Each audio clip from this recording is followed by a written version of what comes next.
प्रधान होती हैं। आपके अंदर 6 भाव आ रहे या बुरे भाव आ रहे तो उनमें 10 बातें प्रधान हैं।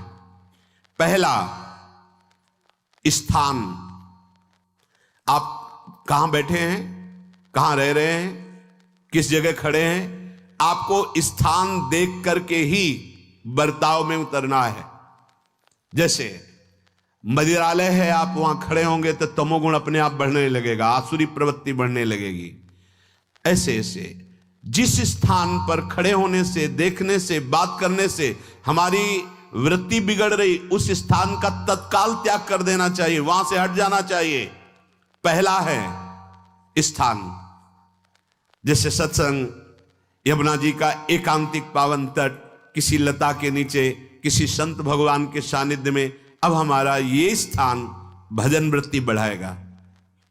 उस व्यक्ति का घर जिसके पास जाने से वासनाएं बढ़ रही, उस स्थान में जहां दृश्य देखने से हमारे अंदर गंदी बातें आ रही, पहला है स्थान। दूसरा है अन्न। बहुत बड़ा प्रभाव अन्न का होता है। अगर अधर्म के द्वारा कमाया हुआ अन्न है तो बुद्धि अधर्म में ही लगेगी।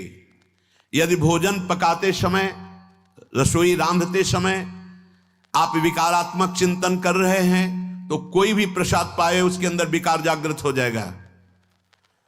अन्न का बहुत बड़ा प्रभाव पड़ता है। एक बार पूज्य पाद उड़िया बाबा जी महाराज अपने परिकर के साथ भ्रमण में थे तो किसी बड़े धनी मानी ने निमंत्रण दिया, महाराज आज यहीं रुको। तो बाबा ने कहा हम लोग गांव के अंदर नहीं रुकते, तो बाहर कोई वृक्षों का समुदाय, जंगल जैसा, तो उसमें वहां रुके, पर भोजन उनकी तरफ से, भोजन सबने पाया। जब सुबह हुआ तो महात्मा जन, साधक जन एक दूसरे की तरफ देखे और बोले आज तो हमको बड़ा दोष हुआ, गंदा स्वप्न आया और हमारा संयम बिगड़ गया।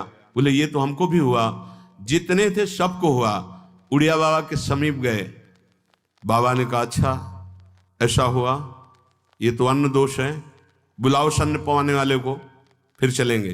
बुलाया और बाबा ने कहा बिल्कुल सत्य बोलना, नहीं तो आप जानते हो इतने महात्माओं के संयम को आपने भ्रष्ट कर दिया, सत्य बोलना क्या बात थी।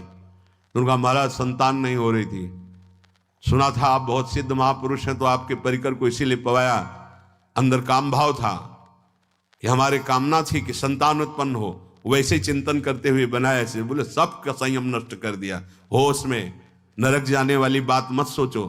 अरे संतों को पवाओ जैसे अपने पुत्र को पवाते हैं, ऐसी भावना करनी चाहिए। आज हो भाग्य तो परिणाम खुद मंगल में निकलेगा। काम भाव से युक्त होकर क्यों बनाया, सब संतों के अंदर विकार पैदा कर दिया। अन्न का प्रभाव पड़ता है, हम जैसा अन्न पाते हैं वैसा। कई बार सुनाया है, सिद्ध महापुरुष पूज्य प्रातः स्मरण श्री बलराम दास जी महाराज झाड़ू मंडल के,